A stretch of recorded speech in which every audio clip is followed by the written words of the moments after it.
Assalamualaikum viewers, in this video I will tell you what is valency.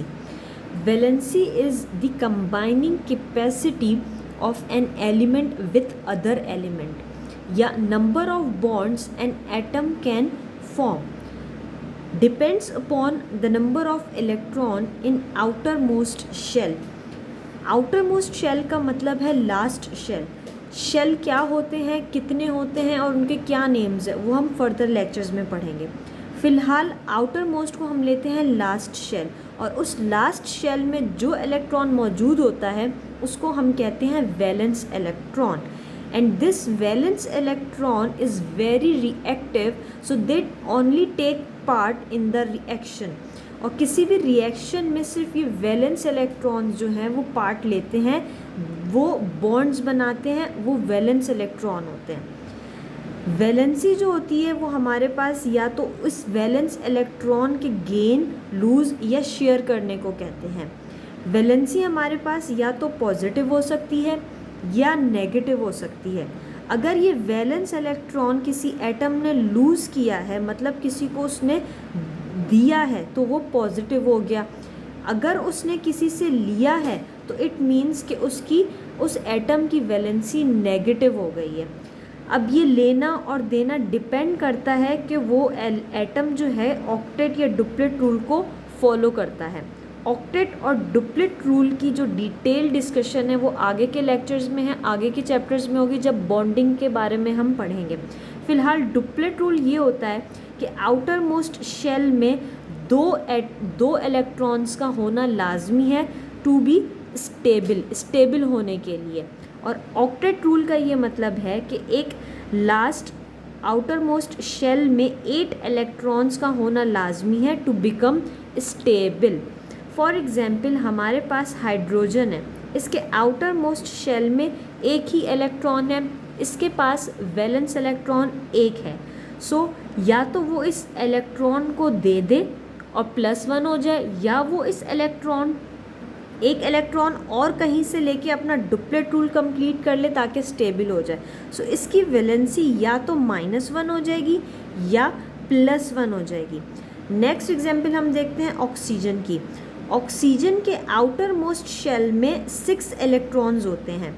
अब ये अपना octet rule complete करेगा, it means इसके पास 8 electrons का होना लाजमी है. सो इसके पास अभी 6 हैं, इसको 8 बनने के लिए 2 इलेक्ट्रॉन्स कहीं से मिल जाएं तो इसका ऑक्टेट रूल कंप्लीट हो जाएगा और ये स्टेबल हो जाएगा. सो इसकी वैलेंसी क्या हो गई, -2 हो गई. हमारे पास कुछ ऐसे एलिमेंट्स भी हैं जिनके ऑक्टेट या डुप्लेट रूल कंप्लीट होते हैं तो वो स्टेबल हैं, that's why they don't take part, और वो ज़्यादा रिएक्टिव नहीं होते. हीलियम फॉर एग्जांपल हमारे पास एक ऐसा एलिमेंट है जिसके आउटर मोस्ट शेल में 2 वैलेंस इलेक्ट्रॉन्स हैं, तो इसकी जो वैलेंसी है वो 0 है. ना तो वो गेन करेगा, ना ही वो किसी को देगा, ना ही वो लूज़ करेगा. इट मीन्स इसकी जो वैलेंसी है वो 0 है और स्टेबल है. इसको हम और अच्छे से समझेंगे इस एक एग्जाम्पल से कि कंबाइनिंग कैपेसिटी बेसिकली है क्या. फॉर एग्जाम्पल हमारे पास एक ऑक्टोपस है. इस ऑक्टोपस की कितनी लेग्स हैं, 8 लेग्स हैं.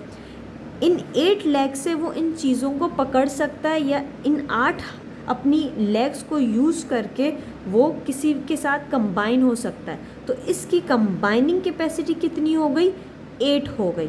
अगर ह्यूमन की बात की जाए तो ह्यूमन के कितने हाथ होते हैं, 2 हाथ होते हैं. तो हम कितनी चीज़ों को पकड़ सकते हैं, 2 चीज़ों को पकड़ सकते हैं बाय यूजिंग 2 हैंड्स. तो हमारी कंबाइनिंग कैपेसिटी क्या हो गई, 2 हो गई.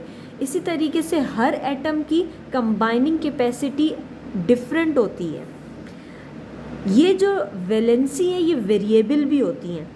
कुछ एलिमेंट्स ऐसे हैं जैसे कि लेड है, टिन है, कॉपर है, आयरन है, इनकी वैलेंसी चेंज होती है और वो डिपेंड करता है रिएक्शन की नेचर पर कि वो किस तरह का रिएक्शन है या वो किस तरह का कंपाउंड बना रहा है. फेरस ऑक्साइड अगर बनाता है आयरन तो उसकी +2, इट मीन्स कि वो अपने 2 वैलेंस इलेक्ट्रॉन को लूज़ करता है. लेकिन अगर वो फेरिक ऑक्साइड बनाता है Fe2O3 तो वहाँ पे वो 3 इलेक्ट्रॉन्स को लूज़ करता है. तो आयरन की जो वैलेंसी है वो वेरिएबल होती है। वेरिएबल का मतलब है चेंज होती है, और वो डिपेंड करता है कि उसका कंपाउंड क्या है और नेचर ऑफ रिएक्शन क्या है। सो +2 भी हो सकती है एंड +3 भी हो सकती है। ये हमारा था कि वैलेंसी क्या होती है। नेक्स्ट हमारे पास जो टॉपिक है वो है केमिकल फार्मूला, कि केमिकल फार्मूला क्या होता है। Chemical formula is basically the formula which tell us number of atoms of each element in a compound with symbols. Chemical formula हमें बताता है कि कितने नंबर ऑफ एटम्स, मतलब कितने एटम्स एक एलिमेंट के किसी कंपाउंड में यूज़ हो रहे हैं। For example water, H2O water का एक केमिकल फार्मूला है। अब H रिप्रेजेंट करता है हाइड्रोजन के सिंबल, ऑक्सीजन के सिंबल को O, और 2, ये जो 2 है ये हमें बताता है कि कितने एटम्स हैं। 2 एटम हाइड्रोजन के कंबाइन हुए हैं ऑक्सीजन के एक एटम के साथ। हम यहाँ पे 1 को नहीं शो करते, H2O 1 नहीं होता, कभी भी 1 नहीं लिखेंगे, 1 से बड़ा कोई नंबर होगा तो उसको हम डिनोट करेंगे। नेक्स्ट एग्जाम्पल हमारे पास है अमोनिया की, NH3। N is for nitrogen, इसका सिंबल है, हाइड्रोजन का H है। तो हम अमोनिया में 3 हाइड्रोजन के एटम कंबाइन हुए हैं नाइट्रोजन के 1 एटम के साथ, तो इसका फॉर्मूला बन गया NH3। तो अमोनिया को हम रिप्रेजेंट करते हैं NH3। इस तरह बहुत सारे कंपाउंड्स हैं हमारे पास जिनके केमिकल फार्मूलाज हैं। केमिकल फार्मूला को हम उसी ऑक्टोपस वाली एग्जाम्पल को अगर देखें तो यहाँ से हम और क्लियर हो जाएगा कि हमें इस ऑक्टोपस को अगर O से डिनोट कर दें और ह्यूमन को H से डिनोट कर दें, हमें पता है कि ऑक्टोपस की कितनी टांगें हैं, 8, इसकी कंबाइनिंग कैपेसिटी क्या है 8, ह्यूमन की कंबाइनिंग कैपेसिटी क्या है 2। तो हमें इस ऑक्टोपस की 8 लेग्स को पकड़ने के लिए, इन 8 लेग्स को कंबाइन होने के लिए कितने ह्यूमन्स रिक्वायर्ड हैं। हमारी क्या है कैपेसिटी, एक ह्यूमन की क्या है 2, तो इन 2 टांगों को पकड़ने के लिए एक H रिक्वायर्ड है, एक ह्यूमन चाहिए, बाकी 2 को एक H, बाकी 2 को एक और H, बाकी 2 को पकड़ने के लिए एक और H। तो कितने हमें ह्यूमन रिक्वायर्ड है, 4 रिक्वायर्ड हैं। तो हमने इसका फॉर्मूला इस तरीके से बनाया कि H हमने शो किया ह्यूमन से, कितने रिक्वायर्ड हैं 4, जो कि यहाँ लिखा, और किसके साथ कंबाइन होने के लिए, एक ऑक्टोपस के साथ कंबाइन होने के लिए। तो ये इसका क्या बन गया फॉर्मूला। जितने भी हमारे पास कंपाउंड्स हैं उनके फॉर्मूलाज इसी बेसिस पे बनते हैं। So this was about the chemical formula and valency. Thank you for watching.